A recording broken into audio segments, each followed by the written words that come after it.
नमस्कार दोस्तों, स्वागत है आपका हमारे YouTube चैनल पर जिसका नाम है परीक्षिता एकेडमी। और आज हम एक छोटा सा टॉपिक लेकर आए हैं जिसमें हम मुग़ल शासकों के नाम को याद रखने की ट्रिक आपको बताने वाले हैं। आप सभी जानते हैं ये वाला जो टॉपिक है मध्यकालीन भारत का इतिहास के अंतर्गत आता है और उसमें सबसे ज़्यादा इम्पॉर्टेंट टॉपिक है। जो यहाँ के शासक हुए काफ़ी प्रसिद्ध हुए हैं विभिन्न घटनाओं को लेकर, तो इनके नाम याद रखना ज़रूरी है, वो भी सीक्वेंस में, क्योंकि जब हम सीक्वेंस में नाम याद रख पाते हैं तो हम कई घटनाओं को याद कर पाते हैं।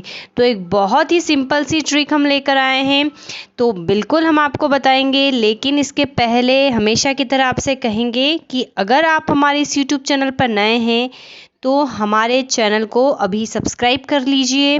अगर आपको हमारा वीडियो पसंद आता है तो उसे लाइक और शेयर ज़रूर करें। तो हम बात करेंगे मुग़ल शासकों के नाम के बारे में। हमें पता है ये वाला topic UPSC, MPPSC all competitive exam के पॉइंट ऑफ व्यू से इम्पॉर्टेंट है।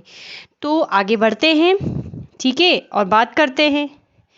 तो चलिए हम आगे बढ़ते हैं और थोड़ा जो है पेट पूजा के बारे में बात करते हैं, ठीक है।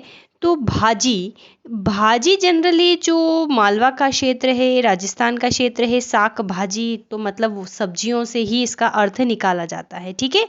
तो भाजी सब्जी फॉर माँ साहब, ठीक है। वहाँ जो जनरली माँ साहब, माँ जैसे काका साहब, बुआ सा, मामा सा, इस तरीके के जो शब्द होते हैं, तो उसी प्रकार से ये है माँ साहब, अर्थात एक ओल्ड एज लेडी है, ठीक है, आप समझ जाइए।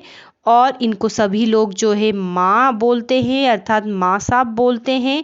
और इनके लिए जो है खाने खजाने की व्यवस्था की जा रही है, बस इतना याद रख लीजिए। अब आप कुछ चुटकियों में जो है मुग़ल शासकों के नाम याद होने वाले हैं, बिल्कुल लास्ट तक, ठीक है। इसमें जो है बाद के जो आधुनिक काल में जो लेटर मुग़ल से वो भी आ गए हैं।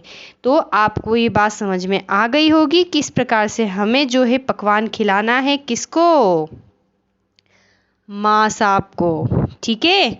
और वो भी क्या, भाजी सब्जी। चलिए तो आगे बढ़ते हैं। तो ये देखिए आप, फिर से हम इसको लिख रहे हैं। अब यहाँ पर जो ये कैपिटल लेटर्स लिखे हुए हैं, इन कैपिटल लेटर्स में ही छुपे हुए हैं नाम। चलिए तो हम शुरू करते हैं। तो बी, तो मुग़ल शासकों में सबसे पहला जो शासक है वो है बी, मतलब बाबर, जो कि मुग़ल साम्राज्य का संस्थापक था। इसके जो पिता थे वो तैमूर लंग के वंशजों में से थे, 5th थे। और माता जो थी चंगेज़ खान के जो है कुल से संबंधित थी, बाबर की बात करें। चलिए एच से हुमायूं, जो भी कैपिटल लेटर से, बिल्कुल हम उन्हीं से बारे में बात कर रहे हैं। ए से अकबर। अब यहाँ पर आ गया है जे आई आ गया है। तो अकबर के बाद हम सभी जाते हैं उसका लड़का सलीम, या हम कहें जहांगीर। तो जहांगीर है इसका अर्थ, ठीक है, इसको सलीम भी कहते हैं। अब एस से हमें पता है जहां, जो ताजमहल के रिस्पेक्ट में जिसको याद किया जाता है, और इसका एक नाम खुर्रम भी था। चलिए अब हम आ जाते हैं फिर से ए पर। तो ए पर है बड़ा ही मंदिरों को तोड़ने वाला औरंगजेब, अत्याचारी जिसको कहेंगे हम, औरंगजेब, ठीक है। ए से। अब बी से, हम फिर से बी आ गया। अब इस बी का अर्थ है बहादुर शाह। इतिहास में 2 बहादुर शाह हुए हैं, तो ये है बहादुर शाह प्रथम, जिसको कि शाह आलम भी कहते थे, ठीक है, शाह आलम। और इसे जो है शाए बेखबर की भी कहा जाता था, ठीक है, शाए बेखबर। तो बी से इतने नाम सुन लीजिए, स्पेस नहीं बच रहा है, फिर से हम बताते हैं। शाह आलम, बहादुर शाह 1, ज़फ़र नहीं बोलना है इसको, ठीक है, ज़फ़र तो वही है जो 1857 की क्रांति में रहता है। तो ये है बहादुर शाह, शाह आलम, शाह बेखबर, या इसको कहते हैं मोहम्मद मौज़म, ठीक है, मोहम्मद मुअज्जम। चलिए, बी से समझ गए क्या है। अब फिर से जे आई आ गया। उधर तो जहांगीर था रिप्रेजेंटेटर और इधर है जहांदार, जहांदार शाह। ठीक है, जहांदार शाह। एफ से है फर्रुख शियर,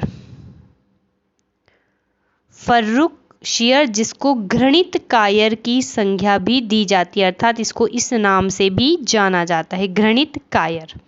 ठीक है, अब इसके बाद दो जो है क्रमशः और आते हैं जिसका रिप्रेजेंटेशन आप समझ लीजिए आर स्क्वायर है, 4 मतलब आर स्क्वायर, जिसमें एक है रफ़ी उर दर्जात जो बहुत कम समय के लिए जो है शासक बनता है, टीबी हो जाता है और ये मर जाता है, रफ़ी उर दर्जात। और एक और होता है जिसका नाम है रफ़ी उद दौला।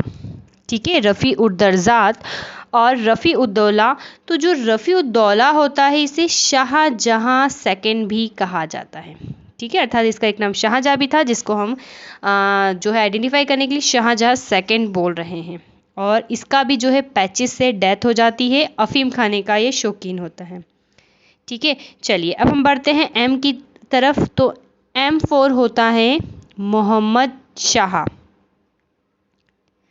ठीक है, M4 क्या है, मोहम्मद शाह, और इसको बोलते हैं रंगीला बादशाह भी। इसका एक नाम रंगीला बादशाह भी है और इसे रोशन अख्तर भी कहा जाता था। फारस के नादिर शाह जो है इसके ऊपर अटैक किया था और तख्ते ताउस ले गया था। मयूर सिंहासन पर बैठने वाला आखिरी मुगल था। चलिए, अब इसके बाद हमें नज़र आ रहा है ए। तो A4 है अहमद शाह।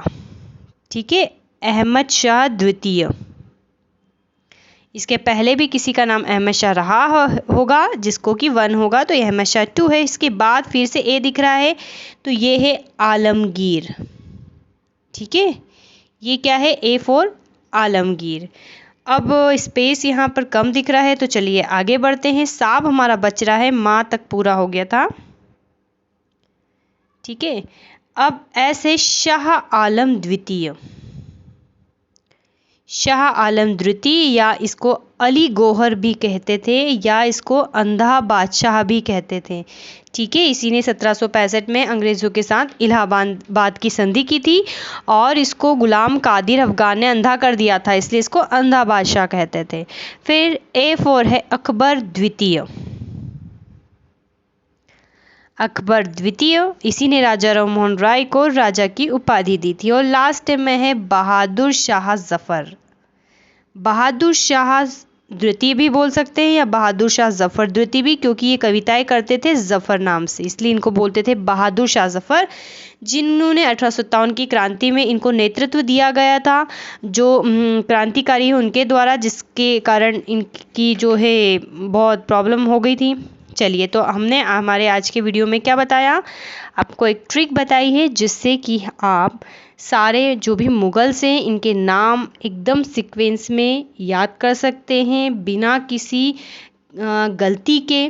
ठीक है, और आपको यहाँ पर एक बात और बताना चाहेंगे, ये जो ट्रिक है ये हमारी नहीं है, हमने भी इसे कहीं ना कहीं से सुनी है, सोर्स पता नहीं है, इसलिए आपको ये सच्चाई बताना चाह रहे थे। ठीक है, तो दोस्तों अगर ऐसा लग रहा है कि ये वाला वीडियो आपके लिए हेल्पफुल होने वाला है, तो आपको छोटा सा काम करना है, हमारे चैनल को सब्सक्राइब करना है, हमारे इस वीडियो को लाइक भी करना है, उसको शेयर कर देना है। और तो अगर आप ऐसा करेंगे तो हम कहेंगे, और ना कहेंगे तब भी हम हमेशा की तरह कहेंगे thanks, have a nice day. और ऐसे ही वीडियो हम आपके लिए लाते रहेंगे जो न सिर्फ आपका समय बचाएंगे बल्कि आपको याद भी जल्दी करवाएंगे। तो परीक्षिता एकेडमी को सब्सक्राइब कर लीजिए और हमारे जो शॉर्ट्स वीडियो हैं वो भी आप वॉच करते रहें, क्योंकि हम शॉर्ट्स वीडियो में हमारे नोट्स को हम शो करते हैं, आपको बताते हैं कि किस प्रकार से किसी टॉपिक को कवर किया जाता है, लिखा जाता है और उसे याद किया जाता है। तो चलिए, have a nice day, thanks for watching.